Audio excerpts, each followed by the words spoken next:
FinSharp Global Academy, MEC, CEC, BCom, BBA చదివే విద్యార్థులకు #1 coaching academy for CA, CMA, CIMA, ACCA, CMA US professional courses. Welcome to Suman TV. నేను మీ నవీన్. ప్రస్తుతం నేను మంగళగిరి నియోజకవర్గంలోని నారా లోకేష్ గారి క్రీడా ప్రాంగణంలో అయితే ఉన్నాను. ఇక్కడ వచ్చేసేసి చాలా వరకు కూడా పిల్లలు అదేవిధంగా యూత్ చాలా వరకు హ్యాపీగా ఇక్కడ ఆడుకుంటూ ఉన్నది మనం చూస్తూ ఉన్నాము. అసలు గతంలో మాకు వచ్చేసేసి ఇట్లాంటి క్రీడా ప్రాంగణాలు అయితే లేవు. ఇప్పుడు వచ్చేసి లోకేష్ గారు వచ్చిన తర్వాత ఒక 2 years నుంచి కూడా ఈ క్రీడా ప్రాంగణం అయితే డెవలప్ చేశారంటా ఉన్నారు. ఒకసారి ఇక్కడ యువకులు ఉన్నారు, వారి మాటల్లో తెలుసుకుందాం. అన్న నమస్తే అన్న. ఈ లోకల్గా వచ్చేసేసి ఇక్కడ ఈ క్రీడా ప్రాంగణం నేను గతంలో ఒక 2-3 ఏళ్ల కింద వచ్చినప్పుడు అయితే ఇక్కడ పెద్దగా ఇట్లా లేదు. అంటే క్రీడా ప్రాంగణం కావచ్చు, పార్కులు కావచ్చు లేవు ఇక్కడ.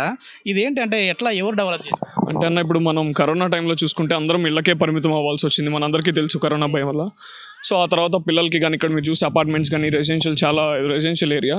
సో ఇక్కడ ఉన్న వాళ్ళందరూ మాకు ఒక రిక్రియేషన్ స్పాట్ కావాలని లోకేష్ గారికి అర్జీ పెట్టారు. సో ఆయన ఓడిపోయిన తర్వాత కూడా మంగళగిరికి చాలా డెవలప్ చేశారు. మేబీ కోవిడ్ టైంలో కూడా అంతా.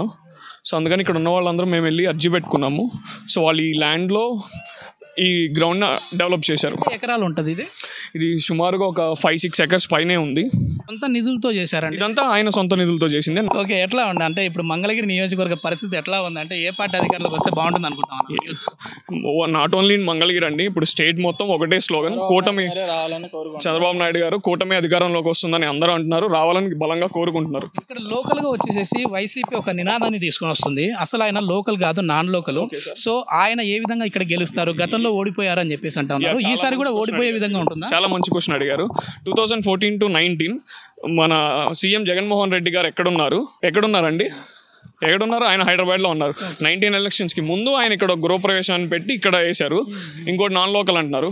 ఎక్కడో ఉన్న ఒంగోలులో తిరుపతి నుంచి చెవిరెడ్డి భాస్కర్ రెడ్డి గారిని తీసుకొచ్చారు, ఆయన లోకల్ అండి. అలాగే నర్సాపేట ఎంపీ క్యాండిడేట్ ఎవరండి? అనిల్ కుమార్ యాదవ్ గారు. ఆయన ఎక్కడి నుంచి వచ్చారు? నెల్లూరు నుంచి. అక్కడ చేయలేదు కాబట్టి ఇక్కడ తీసుకొచ్చారు. అలా చాలా. గతంలో ఆళ్ళ రామకృష్ణ గారు ఉన్నారు కదా, ఆయన ఇక్కడ లోకలేనా? ఆయన పక్క నియోజకవర్గం అండి, పొన్నూరు అయింది. ఆయనే ఇక్కడ లోకల్ కాదు. ఓకే, మనం వెళ్దామండి. అంటే మీరు ఏంటి మామూలుగా ఇక్కడ వాక్ చేయడానికి వచ్చారా? మా ఆఫీస్ అయిపోయింది, సో కొంచెం స్ట్రెస్ అంతా దించుకోవడానికి ఇక్కడికి వచ్చాం మేము, జస్ట్ వాక్ చేయడానికి.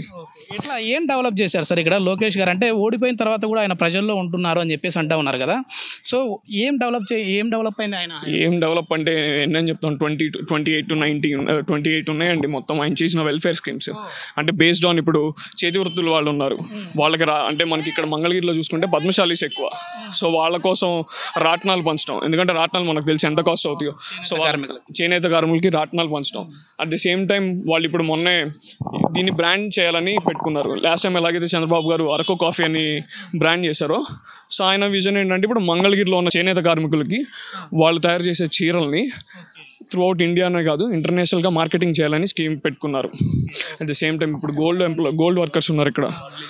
సో వాళ్ళకి వేయింగ్ మిషన్స్ కానీ, మీరు చూసుకుంటే చిన్న వ్యాపారులు ఉన్నారు, వాళ్ళందరికీ బళ్ళు, పుష్ కార్ట్స్ అంటాము. ఇవన్నీ ఎలక్షన్లో గెలవడం కోసం అనుకోవచ్చా? ఎలక్షన్లో గెలవడం కోసమే. యాక్చువల్గా లోకేష్ గారు గత 5 సంవత్సరాల నుంచి మంగళగిరి ప్రజలు నా కుటుంబం, ప్రతి ఒక్కళ్ళు మా కుటుంబంలో ఎలా చూసుకుంటామో కుటుంబంలా చూసుకొని మంగళగిరి ప్రజలకి ఇబ్బంది పడుతున్న ప్రతి ఒక్కరిని ఆదుకొని వాళ్ళని ఈసారి ఎంత మెజార్టీతో గెలిచే విధంగా ఉన్నారు సార్?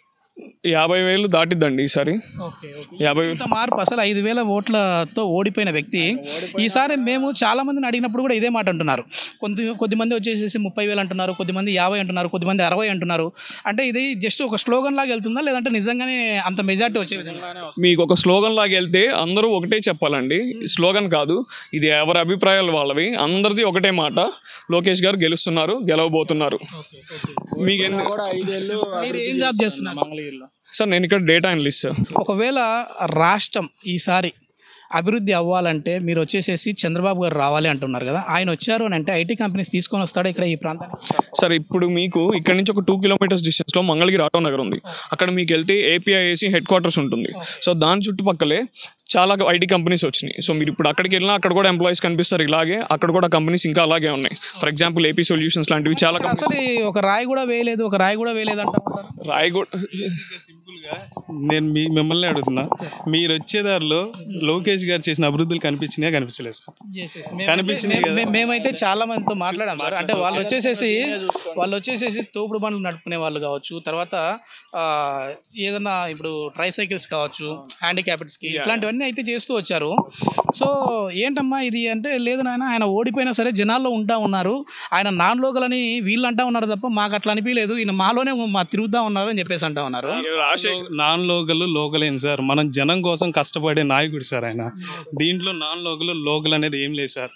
మనం ప్రజల కోసం సేవ చేయడానికి వచ్చాం సార్. మన కుటుంబం అనుకొని మంగళగిరి ప్రజలకి సేవ చేస్తున్నాడు. రాజశేఖర రెడ్డి గారు ఊరేదండి పులివెందుల. ఆయన ఎక్కడ ఉండేవాళ్ళు అండి? హైదరాబాద్లో. ఎందుకని? స్టేట్ క్యాపిటల్ అది. అలాగే గవర్నమెంట్ బాడీస్ కానీ అందరూ కూడా స్టేట్ క్యాపిటల్లోనే ఉంటారు.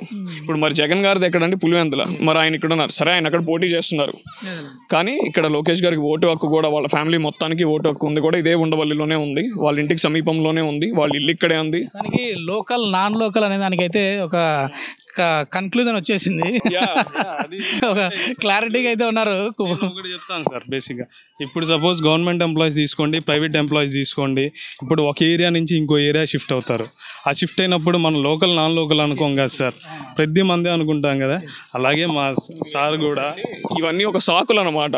మనం గెలవలేనప్పుడు ఏదో ఒక ఎదుటి మనిషి మీద బురద చల్లాలి అది. అందుకని ఇప్పుడు మొత్తం మీద ఇక్కడ వచ్చేసేసి మంగళగిరి ప్రజలైతే చాలా వరకు, అంటే మనం మహిళలతో మాట్లాడాము, వృద్ధులతో మాట్లాడాము, యూత్తో మాట్లాడాము, అన్ఎంప్లాయ్మెంట్తో మాట్లాడాము, అదేవిధంగా ఇప్పుడు ఉద్యోగస్తులతో మాట్లాడుతూ ఉన్నాం. ప్రతి ఒక్కరు కూడా ఈసారి లోకేష్ గారిని భారీ మెజార్టీతో గెలిపించుకుంటామని చెప్పేసి అంటూ ఉన్నారు. ఈ లోకల్ నాన్ లోకల్కి కరెక్ట్ ఎగ్జాంపుల్స్ అయితే చెప్తా ఉన్నామని చెప్పేసి అంటా ఉన్నారు. సో లోకల్ నాన్ లోకల్ అనేది కాదు, అభివృద్ధి జరుగుతూ ఉందా లేదా, ప్రజలకు అందుబాటులో ఉన్నారా లేదా అనేది ఇంపార్టెంట్ అని చెప్పేసి యువత చెప్తా ఉంది. చూద్దాం మరి టైం కూడా, ఎందుకంటే పోలింగ్ సమయం కూడా దగ్గర పడింది కాబట్టి ప్రజలు చెప్పే మాట మరి చేతల్లో చూపిస్తారా లేదా అనేది అయితే వేచి చూద్దాం. Thank you. సుమన్ టీవీలో మీ పర్సనల్ అండ్ బిజినెస్ ప్రమోషన్స్ కోసం కింది నెంబర్కి కాంటాక్ట్ చేయండి.